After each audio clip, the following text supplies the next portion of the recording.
لله نحمده ونستعينه ونستغفره. أعوذ بالله من الشيطان الرجيم. بسم الله الرحمن الرحيم. وَلَقَدْ خَلَقْنَا الْإِنسَانَ وَنَعْلَمُ مَا تُوَسْوِسُ بِهِ نَفْسُهُ وَنَحْنُ أَقْرَبُ إِلَيْهِ مِنْ حَبْلِ الْوَرِيدِ إِذْ يَتَلَقَّى الْمُتَلَقِّيَانِ عَنِ الْيَمِينِ وَعَنِ الشِّمَالِ قَعِيدٌ مَا يَلْفِظُ مِنْ قَوْلٍ إِلَّا لَدَيْهِ رَقِيبٌ عَتِيدٌ وَجَاءَتْ سَكْرَةُ الْمَوْتِ بِالْحَقِّ ذَلِكَ مَا كُنْتَ مِنْهُ تَحِيدُ وَنُفِخَ فِي الصُّورِ ذَلِكَ يَوْمُ الْوَعِيدِ وَجَاءَتْ كُلُّ نَفْسٍ مَّعَهَا سَائِقٌ وَشَهِيدٌ لَقَدْ كُنْتَ فِي غَفْلَةٍ مِّنْ هَٰذَا فَكَشَفْنَا عَنكَ غِطَاءَكَ فَبَصَرُكَ الْيَوْمَ حَدِيدٌ. وقال الله تعالى في موضع آخر: أعوذ بالله من الشيطان الرجيم. بسم الله الرحمن الرحيم. هو الذي أنزل عليك الكتاب منه آيات محكمات هن أم الكتاب. رب اشرح لي صدري ويسر لي أمري واحلل عقدة من لساني يفقهوا قولي. ربي زدني علما ربي زدني علما. سبحانك لا علم لنا إلا ما علمتنا إنك أنت العليم الحكيم. اللهم إنا نجعلك في نحورهم ونعوذ بك من شرورهم. حسبنا الله ونعم الوکیل.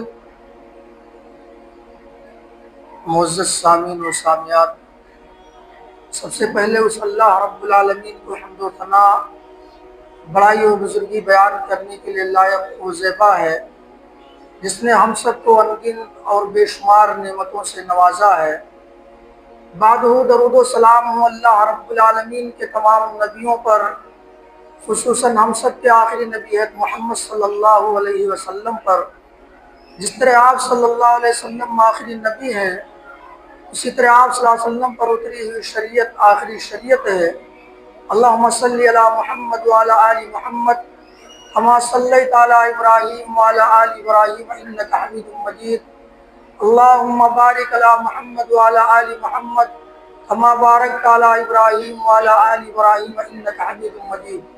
معزز سامعین اور حاضرین و حاضرات، خطبہ مسنونہ کے بعد سورہ آل عمران آیت نمبر 7 آپ حضرات کے سامنے پڑھی گئی ہے۔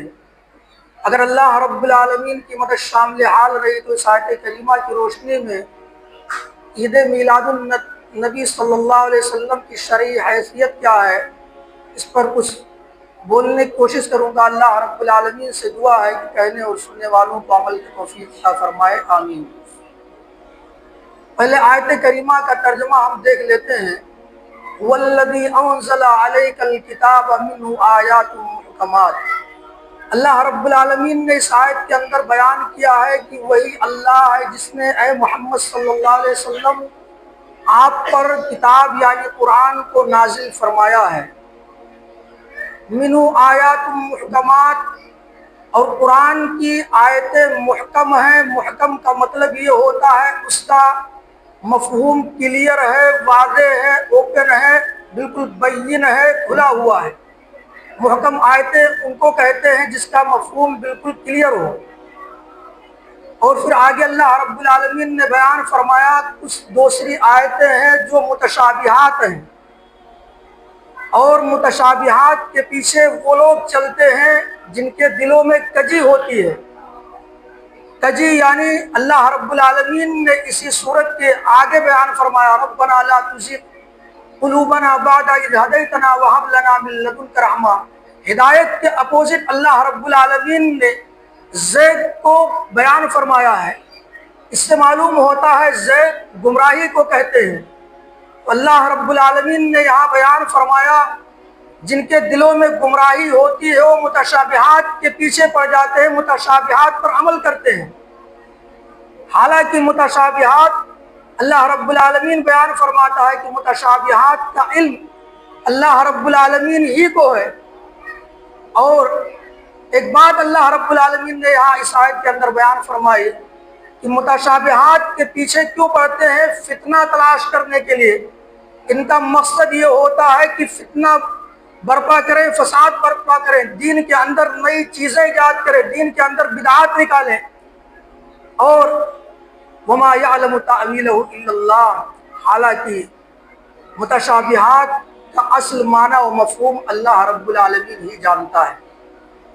اس آیت کے اندر اللہ رب العالمین نے دو باتیں بیان فرمائی، ایک محکم آیت، اور یہ بھی بیان فرمایا محکم آیت پر وہ لوگ عمل کرتے ہیں جن کا جو مسلم ہوتے ہیں، مومن ہوتے ہیں، جو حقیقی پیروکار ہوتے ہیں، وہ محکم آیتوں پر عمل کرتے ہیں، اور متشابہ آیت پر وہ لوگ عمل کرتے ہیں جن کے دلوں میں زیغ و دلال ہوتا ہے، گمراہی ہوتی ہے، ہدایت سے دور ہوتے ہیں، وہ متشابہ آیتوں پر عمل کرتے ہیں۔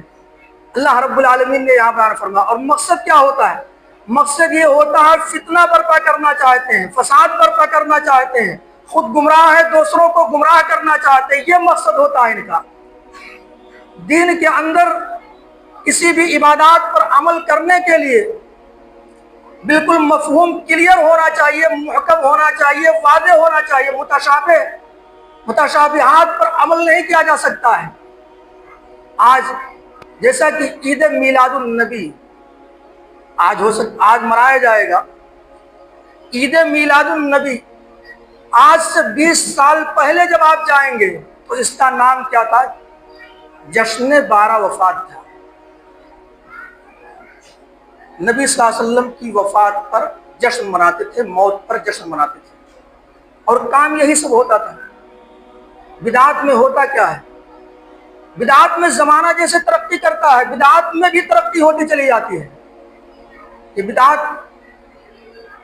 کا معاملہ ہے، اس زمانہ جیسے ترقی کرے گا ویسے بدعات میں اضافہ بھی ہوتا جائے گا۔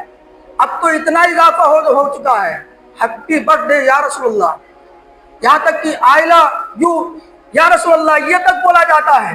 عورتیں اسٹیج پر لپسٹک لگا کر یہ الفاظ بولتی ہیں۔ آج عورتوں کو، جو لوگ اپنی عورتوں کو مسجد میں آنے سے روکتے ہیں، مسجدوں میں نماز پڑھنے سے منع کرتے ہیں، جس کی شریعت نے اجازت دی، اللہ کے نبی صلی اللہ علیہ وسلم کے زمانے میں صحابیات 5 وقت کی نماز آ کر مسجدوں میں ادا کرتی تھی، اور یہ لوگ مسجدوں میں نماز پڑھنے سے تو روکتے ہیں، منع کرتے ہیں، اور جشن 12 وفات کے موقع پر اپنی عورتوں، ان کی عورتیں لپسٹک لگا کر اسٹیجوں پر آ کر ہیپی برتھ ڈے یا رسول اللہ کہتی ہیں، اے اللہ کے رسول، اور یہ کہتی ہے اللہ کے رسول صلی اللہ علیہ وسلم میں آپ سے محبت کرتی ہوں، ایسے ایسے الفاظ کہتی ہیں۔ شریعت نے جس بات کی اجازت دی ہے اس پر عمل نہیں کرتے ہیں، اور جس کی اجازت نہیں دی ہے اس پر عمل کرتے ہیں۔ دین کے اندر عبادات کے معاملے میں 2 4 کی طرح دلیلیں ہونی چاہیے۔ آپ دین کے اندر نہ کمی کر سکتے ہیں، نہ بیشی کر سکتے ہیں، نہ گھٹا سکتے ہیں، نہ بڑھا سکتے ہیں، پھر دین رہ ہی نہیں جائے گا۔ اگر دین کے اندر کمی کر دی جائے، بیشی کر دی جائے، گھٹا دیا جائے، بڑھا دیا جائے، وہ دین کہاں رہ جائے گا؟ دین تو اس چیز کا نام ہے جو محمد رسول اللہ صلی اللہ علیہ وسلم پر مکمل ہوا، پورا ہوا، دین اس کا نام ہے۔ اگر اس میں کچھ گھٹا دیا جائے گا، کچھ بڑھا دیا جائے گا تو دین کہاں رہ جائے گا؟ جو چیز گھٹ جائے وہ بڑھ جائے وہ دین نہیں ہو سکتا، دین کا حصہ نہیں ہو سکتا۔ اللہ کے رسول، آئیے ہم دیکھتے ہیں کہ یہ تین کیا نہ جانے کتنی عیدیں مناتے ہیں۔ عید میلاد النبی تو بعد میں انہوں نے نام رکھا، عید میلاد النبی انہوں نے بعد میں نام رکھا۔ 20 سال پہلے جشن 12 وفات کے نام سے یہی سب ہوتا تھا، اس کے بعد انہوں نے نام بدلا جشن عید میلاد النبی، نبی صلی اللہ علیہ وسلم کی پیدائش کے دن کی خوشی، کام وہی ہوتا ہے۔ اچھا، نام بدلنے سے کیا گناہ میں کمی ہو جاتی ہے؟ ایسا نہیں، ڈبل جرم ہے۔ شراب کا نام اگر کوئی بدل کے کچھ اور رکھ لے، بیئر رکھ لے، کچھ اور رکھ لے، تو گویا کہ اس نے اتنی بڑی جرات کی، اتنی بڑی ہمت کی کہ ایک گناہ بھی کر رہا ہے اور دوسرے گناہ کو گناہ نہیں سمجھ رہا ہے۔ ڈبل عذاب ہے اس کے اوپر، ڈبل عذاب ہوگا، ڈبل سزا دی جائے گی اسے۔ ایک تو یہ اس نے گناہ کو گناہ نہیں سمجھا، دوسرے اس کا نام بدل دیا، گناہ کا گناہ نام ہی نہیں رکھا، اب نام بدل دیا، ڈبل مجرم ہے۔ یہ تو بالکل کلیئر ہے کہ اللہ کے نبی صلی اللہ علیہ وسلم کی تاریخ وفات، جس دن اللہ کے نبی صلی اللہ علیہ وسلم کی وفات ہوئی، اس میں کسی کا اختلاف ہے ہی نہیں، بالکل کلیئر ہے، حدیث میں بھی آیا ہے، اور حدیث کی تشریح میں محدثین نے بیان فرمایا ہے کہ جس دن اللہ کے نبی صلی اللہ علیہ وسلم کی وفات ہوئی 12 ربیع الاول کی تاریخ تھی، ربیع الاول کی 12 تاریخ تھی۔ اچھا، اسلام نے مسلمانوں کو 2 ہی عیدیں دی، اس کی دلیل کیا ہے؟ اس کی دلیل یہ ہے، امام ابو داؤد رحمۃ اللہ علیہ، امام نسائی رحمۃ اللہ علیہ، دونوں محدث نے کتاب الصلاۃ العیدین کے اندر ایک حدیث لائے ہیں جس کے راوی ہے انس بن مالک رضی اللہ عنہ، بیان فرماتے ہیں کہ اللہ کے رسول صلی اللہ علیہ وسلم جب ہجرت کر کے مدینہ منورہ تشریف لائے تو دیکھا کچھ لوگ مدینہ والے 2 دن عید مناتے ہیں اور ان 2 دنوں میں کھیل کود کرتے ہیں، 2 دن عید مناتے ہیں اور ان 2 دنوں میں کھیل کود کرتے ہیں۔ اللہ کے رسول صلی اللہ علیہ وسلم نے سوال کیا، ما ہذان الیومان، یہ 2 دن کیسے ہیں جن میں تم عید مناتے ہو، خوشی مناتے ہو، کھیل کود کرتے ہو؟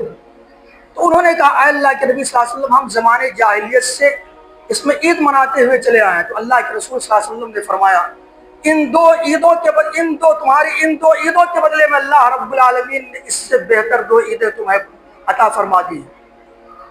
اس سے بہتر 2 عید اللہ رب العالمین نے ان 2 دنوں کے بدلے میں تمہیں عطا فرما دیا ہے، اور وہ 2 عید یہ ہے، ایک عید الفطر اور دوسرے عید الاضحیٰ۔ بالکل کلیئر ہے، مفہوم بالکل واضح ہے۔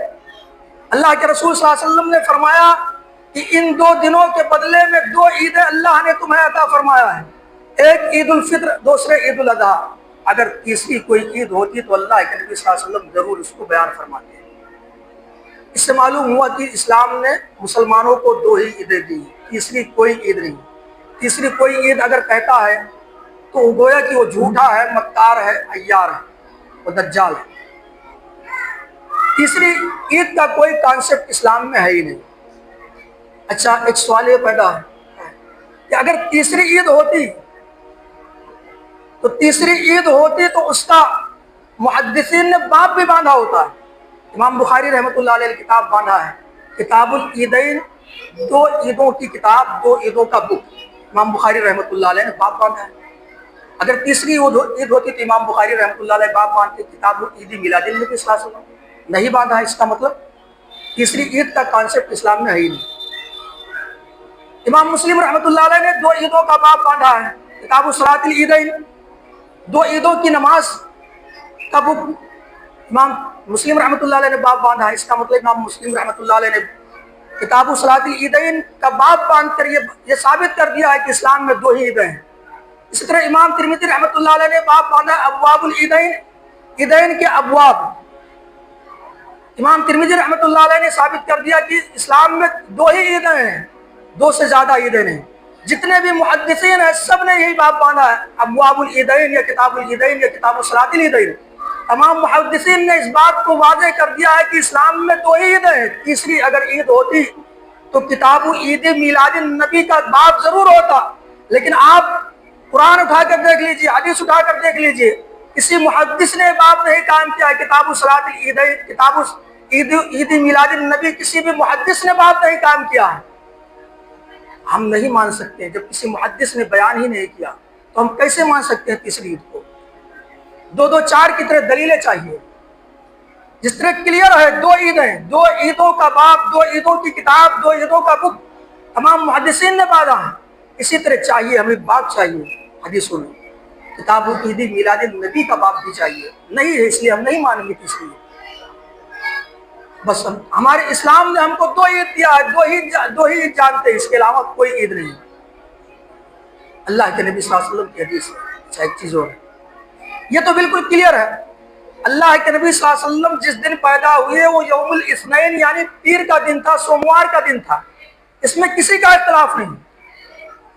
اور حدیث میں آتا ہے عید کے دن آپ روزہ نہیں رکھ سکتے ہیں، روزہ اور عید جمع نہیں ہو سکتے، گویا کہ آگ اور پانی، فرشتہ اور شیطان آپ کہہ لیجیے، دونوں بالکل اپوزٹ ہے ایک دوسرے کے۔ عید کے دن آپ روزہ نہیں رکھ سکتے، اللہ کے نبی صلی اللہ علیہ وسلم روزہ رکھتے تھے ہر سوموار کے دن، آپ کیسے عید منا سکتے ہیں؟ تاریخ ولادت میں تو اللہ کے نبی صلی اللہ علیہ وسلم کی بہت زیادہ اختلاف ہے، لیکن سب سے صحیح روایت یہ ہے کہ اللہ کے نبی صلی اللہ علیہ وسلم جس دن پیدا ہوئے اور ربیع الاول کی 9 تاریخ، ویسے بہت سارا اختلاف ہے اور اس میں حکمت کیا ہے اس میں نہیں جانا چاہتا، لیکن جس دن عید ہو اس دن روزہ نہیں رکھا جا سکتا۔ اللہ کے نبی صلی اللہ علیہ وسلم اس دن روزہ رکھتے تھے، حدیث میں امام مسلم رحمۃ اللہ علیہ کتاب صلاۃ العیدین میں حدیث لائے ہیں۔ اللہ کے نبی صلی اللہ علیہ وسلم سے پوچھا گیا، یوم الاثنین کے روزے کے بارے میں پوچھا گیا ہے، تو اللہ کے نبی صلی اللہ علیہ وسلم نے بیان فرمایا، فیہ ولدت، اسی دن میں سوموار کے دن پیدا ہوا اس لیے میں سوموار کے دن روزہ رکھتا ہوں، سوموار کے دن مجھے نبی بنایا گیا اس لیے میں روزہ رکھتا ہوں۔ آپ ذرا تصور کیجئے، خیال کیجئے، آپ سوچئے کہ جس دن روزہ رکھے اس دن عید ہو ہی نہیں سکتی، گویا کہ یہ غلط، جو عید منا رہے ہیں غلط ہے، اس کا اسلام میں کوئی کنسپٹ نہیں ہو سکتا۔ اگر عید ہوتی تو اللہ کے نبی صلی اللہ علیہ وسلم روزہ رکھتے ہی نہیں، کیوں؟ اس لیے کہ اللہ کے نبی صلی اللہ علیہ وسلم نے عید اور بقرعید کے دن روزہ رکھنا منع کر دیا ہے۔ امام مسلم رحمۃ اللہ علیہ حدیث لائے، حدیث کے راوی ہے تو ابو سعید خدری رضی اللہ عنہ بیان فرماتے ہیں کہ اللہ کے رسول صلی اللہ علیہ وسلم نے عید الفطر اور عید الاضحیٰ کے دن روزہ رکھنا منع فرما دیا ہے۔ اس سے معلوم ہوا عید کے دن روزہ رکھنا حرام ہے۔ اسی طرح اللہ کے نبی صلی اللہ علیہ وسلم نے ایام تشریق میں ذی الحجہ کی 11 تاریخ، 12 تاریخ، 13 تاریخ کو روزہ رکھنا منع کر دیا ہے، کہا یہ کھانے اور پینے کے دن ہے۔ اسلام میں جو تہوار ہیں ان تہواروں میں اللہ کے نبی صلی اللہ علیہ وسلم نے روزہ رکھنے سے منع فرما دیا ہے۔ یہ کیسا تہوار ہے کہ روزہ بھی ہے اور عید بھی ہے؟ معلوم ہوا کہ یہ تہوار نہیں، بکواس ہے، تہوار سے اس کی کوئی حقیقت نہیں ہے، دور دور کی حقیقت نہیں ہو سکتی میرے بھائیو، اس لیے کہ اللہ کے نبی صلی اللہ علیہ وسلم، آپ حدیثوں میں اٹھا کے دیکھ لیجیے، اللہ کے نبی صلی اللہ علیہ وسلم مسلسل سوموار کے دن روزہ رکھتے تھے، اور جس دن روزہ رکھا جائے اس دن عید کیسی ہو سکتی ہے؟ اللہ کے نبی صلی اللہ علیہ وسلم کی حدیث ہے، فَإِنَّهُ مَنْ يَعِشْ مِنْكُمْ بَعْدِي فَسَيَرَىٰ اخْتِلَافًا كَثِيرًا۔ ایک لمبی حدیث ہے، امام ابو داؤد رحمۃ اللہ علیہ کتاب السنہ میں اس حدیث کو لائے، حدیث کے راوی ہے کہ ارباز بن ساریہ رضی اللہ عنہ بیان فرماتے ہیں کہ اللہ کے رسول صلی اللہ علیہ وسلم نے فرمایا، فَإِنَّهُ مَنْ يَعِشْ مِنْكُمْ بَعْدِي فَسَيَرَىٰ اخْتِلَافًا كَثِيرًا، میرے بعد ان میں سے جو زندہ رہے گا بہت زیادہ اختلاف دیکھے گا۔ تو اس اختلاف کے موقع پر جب امت میں اختلاف کثیر ہو جائے، بہت زیادہ اختلاف ہو جائے، تو امت کو کیا کرنے کی تعلیم دی اللہ کے نبی صلی اللہ علیہ وسلم نے؟ اللہ کے نبی صلی اللہ علیہ وسلم نے تعلیم دی، فَعَلَيْكُمْ بِسُنَّتِي، اے میری امت کے لوگوں، جو امت میں بہت زیادہ اختلاف ہو جائے، اختلاف کثیر ہو جائے، اب یہاں بھی اختلاف ہو گیا، اختلاف کیا ہو گیا؟ ہمارے بھائی کہتے ہیں عید میلاد النبی بھی عید ہے، لیکن ان کے پاس کوئی واضح دلیل نہیں، اس لیے ہم عید نہیں مانتے اس کو، دو دو چار کی طرح ہمیں دلیل چاہیے۔ جیسے عیدین کے بارے میں محدثین نے باب باندھا ہے، حد تو یہ ہے کہ آپ کے ائمہ نے بھی حدیث کتاب عید میلاد النبی کا باب نہیں باندھا۔ امام ابو حنیفہ رحمۃ اللہ علیہ آپ کے امام ہیں، آپ کے امام نے بھی باب نہیں باندھا کتاب عید میلاد النبی، کسی بھی فقیہ نے باب نہیں باندھا کتاب عید میلاد النبی، نہ ہدایہ میں ہے، نہ قدوری میں، نہ شرح وقایہ میں، کسی بھی کتاب میں نہیں کتاب عید میلاد النبی۔ آپ اپنی کتابوں میں بھی یہ بات نہیں دکھا سکتے، پھر آپ اس کو عید کیوں مان رہے ہیں؟ اور ہم تو ہر جگہ دکھائیں گے، چاہے حدیث کی کتاب ہو، فقہ کی کتاب ہو، کوئی بھی کتاب ہو، اسلامی کوئی بھی کتاب ہو، کتاب العیدین کا باب ہم ہر جگہ آپ کو دکھائیں گے، آپ بھی دکھائیے، ہم مانیں گے، آپ دکھائیے، ہم بھی اس کو ماننے کے لیے تیار ہیں، لیکن آپ قیامت آ جائے نہیں دکھا سکتے کتاب عید میلاد النبی، اس لیے ہم اسے عید ماننے کے لیے تیار نہیں۔ کہتے ہیں حرج کیا ہے؟ میرے بھائیو، حرج یہ ہے، اذان کے کلمات اللہ اکبر سے شروع ہوتا ہے اور ختم ہوتا ہے لا الہ الا اللہ۔ اب اگر کوئی کہتا ہے یہ ادھورا ہے، یہ کلمہ بھی مکمل نہیں ہوا، کوئی کہتا ہے ہم محمد رسول اللہ بھی کہیں گے، لا الہ الا اللہ محمد رسول اللہ کہیں گے، کوئی کہتا ہم لا الہ الا اللہ محمد رسول اللہ بھی کہیں گے، تو ہم کہتے ہیں کہ ہم نہیں، آپ نہیں کہہ سکتے، کیوں؟ محمد رسول اللہ کہنے کے لیے قرآن و حدیث میں دلیل چاہیے، دلیل نہیں۔ اب آپ کہتے ہیں منع نہیں ہے، آپ کہیں گے منع نہیں، اس لیے ہم کہیں گے محمد رسول اللہ، تو آپ کے پاس بس ایسے ہی دلیل ہیں۔ اسلام میں منع کی دلیل نہیں، عبادات میں منع کی دلیل نہیں دیکھی جاتی، اس عبادات میں چاہیے دو دو چار کی طرح کہ محمد رسول اللہ صلی اللہ علیہ وسلم نے اس کا حکم دیا ہے، اگر دیا ہے تو ٹھیک ہے، تب آپ کر سکتے ہیں۔ کس وقت کیا ہے اس وقت کر سکتے ہیں، جیسے کیا ویسے کرنا ہے۔ منع کی دلیل نہیں ہو چلتی یہاں پر کہ منع کہاں ہے۔ ارے منع تو بہت ساری چیزیں نہیں، آپ نہیں دکھا سکتے ہیں۔ کوئی کہے منع کہاں، ہم کہیں گے لا الہ الا اللہ محمد رسول اللہ، محمد رسول اللہ پر اذان کریں گے، منع نہیں۔ اس طرح تو دین کا پورا حلیہ بگاڑ کے رکھ دیا جائے گا۔ حقیقت میں کہیں منع نہیں، لا الہ الا اللہ محمد رسول اللہ کہے گا ہم محمد رسول اللہ تک پر اذان کہیں گے، ختم کریں گے، منع تو حقیقت میں نہیں۔ لیکن ایسے نہیں مانیں گے، آپ کو دلیل دینی پڑے گی۔ کیا محمد رسول اللہ صلی اللہ علیہ وسلم کے زمانے میں محمد رسول اللہ صلی اللہ علیہ وسلم کے کسی صحابی نے محمد رسول اللہ صلی اللہ علیہ وسلم پر اذان کو ختم کیا ہے؟ آپ کو دلیل دینی پڑے گی اس کے لیے، تب کہا جا سکتا، ورنہ نہیں۔ اسی طرح کسی بھی عمل کے لیے ثابت کرنے کے لیے تین چیزیں محمد رسول اللہ صلی اللہ علیہ وسلم نے حکم دیا ہے، کس وقت کیا ہے، کیسے کیا ہے، یہ تین چیزوں کا ثبوت آپ مانگیے ان سے کسی بھی عبادت کو کرنے کے لیے۔ حکم دیا ہے، کس وقت کیا ہے اس وقت کرنا ہے، جیسے کیا ہے ویسے کرنا ہے، نہ کم کرنا ہے، نہ گھٹانا ہے، نہ بڑھانا ہے، جیسے کیا ہے، جتنا کیا ہے، جس وقت کیا ہے ویسے ہی کرنا ہے۔ اس کا نام دین ہے، کبھی بیشی کا نام دین نہیں۔ اب ایسے تو کوئی بھی کہہ سکتا ہے منع کا ہم ظہر کی نماز 50 رکعت پڑھیں گے، حقیقت میں کہیں نہیں منع ہے، تو دین تھوڑی نہ رہ جائے گا۔ منع کی دلیل نہیں چلتی، عبادات میں منع ہونا نہیں چلتا ہے، آپ کو دکھانا پڑے گا تین چیزیں۔ کیا نبی صلی اللہ علیہ وسلم نے حکم دیا ہے، نبی صلی اللہ علیہ وسلم نے کس وقت کیا ہے، نبی صلی اللہ علیہ وسلم نے کیسے کیا ہے، آپ دلیل لائیے تب ہم مانیں گے، ورنہ منع ہونا کی دلیل نہیں چلتی ہے اسلام میں۔ اور احداث فی الدین کہتے ہیں بدعت آپ بھی کرتے ہیں۔ بات دوسری طرف جا رہے ہیں، فَإِنَّهُ مَن يَعِشْ مِنكُم بَعْدِي فَسَيَرَى اخْتِلَافًا كَثِيرًا فَعَلَيْكُمْ بِسُنَّتِي۔ جب امت میں اختلاف کثیر ہو جائے، اللہ کے رسول صلی اللہ علیہ وسلم نے فرمایا میری سنت کو لازم پکڑ لینا، سنت یعنی حدیث کو۔ فَعَلَيْكُمْ بِسُنَّتِي وَسُنَّتِ الْخُلَفَاءِ الْمَهْدِيِّينَ الرَّاشِدِينَ، اور میرے خلفائے راشدین جو ہدایت یافتہ ہیں، نیک ہیں، ان کی سنت کو لازم پکڑ لینا۔ اللہ کے رسول صلی اللہ علیہ وسلم نے دو باتیں بیان فرمائی حدیث میں، جب امت میں اختلاف کثیر ہو تو میری سنت یعنی میری حدیث پر عمل کرنا، اگر حدیث میں نہ ملے تو خلفائے راشدین یا اسی طرح صحابہ کے عمل کو دیکھا جائے، کسی صحابی نے یہ عمل کیا ہے یا نہیں، اگر کیا ہے تو اس پر عمل کیا جائے گا، اور پھر نہیں۔ تو اللہ نہ اس عمل کو اللہ کے نبی صلی اللہ علیہ وسلم نے کیا، نبی بنائے جانے کے بعد 23 سال آپ کی زندگی رہی، 23 سال آپ زندہ رہے، حیات رہے، لیکن کوئی نہیں دکھا سکتا کہ اللہ کے نبی صلی اللہ علیہ وسلم نے اگر یہ ثواب کا کام تھا تو اللہ کے نبی صلی اللہ علیہ وسلم کیوں پیچھے رہے، اس میں اس ثواب کے کام میں اللہ کے نبی کیوں پیچھے رہ گئے، خلفائے راشدین کیوں پیچھے رہ گئے، جنہوں نے وہ صحابہ جنہوں نے اپنی اسلام کے لیے نہ اپنی جان کو جان سمجھانا، اپنے مال کو مال سمجھانا، اپنی اولاد کو اولاد سمجھانا، سب کچھ اسلام کے لیے قربان کر دیا، وہ اس دین میں اس ثواب کے کام میں کیوں پیچھے رہ گئے، سوال یہ ہے۔ اور اس بدعت کو آپ خود اس کو بدعت مانتے ہیں، کہتے ہیں 6 صدی میں اس نے کیا، 6 صدی میں اس کا آغاز ہوا، آپ خود کہتے ہیں 6 صدی میں اس کا آغاز ہوا، 6 صدی میں اس نے کیا، اس نے کیا، 7ویں صدی میں اس نے کیا، آپ خود کہہ رہے ہیں بدعت۔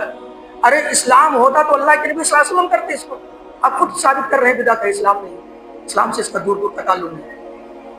فَعَلَيْكُمْ بِسُنَّتِي وَسُنَّتِ الْخُلَفَاءِ الْمَهْدِيِّينَ الرَّاشِدِينَ تَمَسَّكُوا بِهَا۔ اللہ کے نبی صلی اللہ علیہ وسلم بیان فرماتے ہیں میری سنت، میرے حدیث کو اور میرے خلفائے راشدین المہدیین کے طریقے کو لازم پکڑ لینا، اور اس کو مضبوطی سے پکڑ لینا، دیکھنا ہاتھ سے نہ نکلنے دینا۔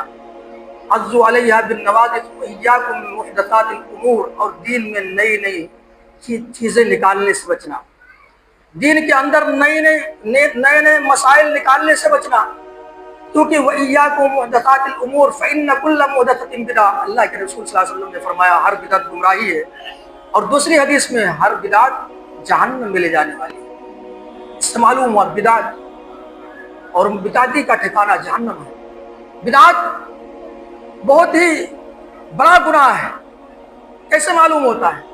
آپ اس کا اندازہ اس سے لگا سکتے ہیں کہ اتنا بڑا گناہ ہے، اتنا بڑا گناہ ہے کہ اللہ کے نبی صلی اللہ علیہ وسلم ہر خطبے کے بعد پڑھا کرتے تھے، ہر خطبے میں پڑھا کرتے تھے، صلاۃ الحاجہ میں پڑھا کرتے تھے، اما بعد فإن خیر الحدیث کتاب اللہ، یقیناً سب سے بہترین بات قرآن کی بات ہے، فإن خیر الحدیث کتاب اللہ وخیر الہدی ہدی محمد صلی اللہ علیہ وسلم، اور سب سے بہترین طریقہ محمد رسول اللہ صلی اللہ علیہ وسلم کا طریقہ ہے، وشر الامور محدثاتها، اور سب سے بدترین چیز وہ ہے جو دین کے اندر نیا دین کے نام پر نکالا جائے، سب سے بدترین چیز ہے بدعت کو اللہ کے رسول صلی اللہ علیہ وسلم نے فرمایا سب سے بدتر چیز ہے، سب سے برا چیز ہے، اور ہر خطبے میں اللہ کے رسول ہر خطبے میں اس کو پڑھا کرتے تھے، اما بعد فإن خیر الحدیث کتاب اللہ۔ اس سے معلوم ہوتا ہے بدعت بہت بڑا گناہ ہے، اس لیے اللہ کے رسول صلی اللہ علیہ وسلم ہر واز سے پہلے خطبہ پڑھا کرتے تھے، اما بعد فإن خیر الحدیث کتاب اللہ وخیر الہدی ہدی محمد صلی اللہ علیہ وسلم وشر الامور محدثاتها وکل محدثۃ بدعہ،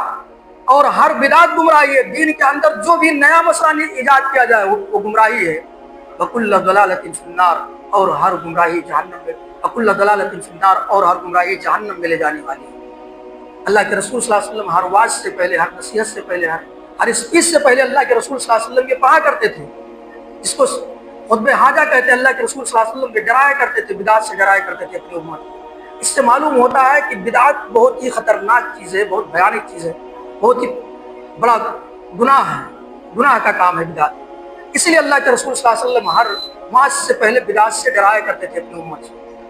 آج ہمیں بھی میرے بھائیوں بدعت سے بچنا چاہیے، اسی میں ہمارے لیے بھلائی ہے۔ اللہ کے نبی صلی اللہ علیہ وسلم کی حدیث بیان کر کے ہم اپنی بات کو ختم کرتے ہیں۔ بدعت ہے کیا چیز؟ بدعت نام ہے احداث فی الدین کا، دین کے اندر کوئی دین کے نام پر ثواب کی نیت سے اور دین سمجھ کر کوئی چیز ایجاد کرنا بدعت ہے۔ دو چیزیں، ایک تو یہ ہے دین سمجھنا، جو چیز ایجاد کیا جائے اسے دین سمجھ کے ایجاد کیا جائے، ثواب سمجھ کے کیا جائے کسی کام کو، تو اللہ کے رسول صلی اللہ علیہ وسلم نے فرمایا یہ بدعت ہے۔ اور اگر کوئی ثواب کی نیت سے، مثلا یہ پنکھا چل رہا ہے، اس کو ثواب سمجھتے ہیں، نہ دین سمجھتے ہیں، یہ بدعت نہیں، اس کو بدعت اللہ کے رسول صلی اللہ علیہ وسلم نے کہا ہی نہیں۔ کہتے ہیں اللہ کے رسول صلی اللہ علیہ وسلم کے زمانے میں جہاز نہیں تھا، یہ بدعت، ارے ہم اس کو دین کہاں سمجھتے ہیں؟ جہاز پر بیٹھنا یا اڑنا، جہاز پر سفر کرنا ہم اس کو دین سمجھ کے تھوڑی نہ کرتے ہیں، ثواب سمجھ کے تھوڑی نہ کرتے ہیں۔ تمہاری ہر بدعت میں یہ چیزیں ہوتی ہے، اس کو دین سمجھتے ہو اور ثواب سمجھ کے کرتے ہو، اور جو بھی عمل دین سمجھ کے کیا جائے، ثواب سمجھ کے کیا جائے، وہ بدعت ہے۔ من احدث فی امرنا ھذا ما لیس منہ فہو رد۔ اللہ کے رسول صلی اللہ علیہ وسلم نے فرمایا جس نے ہمارے اس دین میں کوئی نئی چیز ایجاد کی جو دین کے اندر نہیں، فہو رد، تو مردود ہے، وہ ناقابل قبول ہے، وہ قبول نہیں کیا جائے گا، اسے رد کر دیا جائے گا، اسے کینسل کر دیا جائے گا، اسے دیوار پر مار دیا جائے گا، اس پر عمل نہیں کیا جائے گا۔ تو اللہ کے رسول صلی اللہ علیہ وسلم نے اس حدیث کو بالکل کلیئر کر دیا، واضح کر دیا کہ بدعت نام ہے دین کے اندر ثواب سمجھ کر، دین سمجھ کر کوئی چیز ایجاد کیا جائے، وہ بدعت ہے۔ اور دنیاوی ایجادات اللہ کے رسول صلی اللہ علیہ وسلم بھی کے زمانے میں ہوتے رہے، لیکن آپ نے اس کو بدعت نہیں کہا۔ اللہ رب العالمین سے دعا ہے کہ اللہ ہم سب کو سنت کا حقیقی متبع اور پیروکار بنا۔ اے اللہ ہم سب کو اپنے نبی صلی اللہ علیہ وسلم کے حقیقی دین پر چلنے کی توفیق عطا فرما۔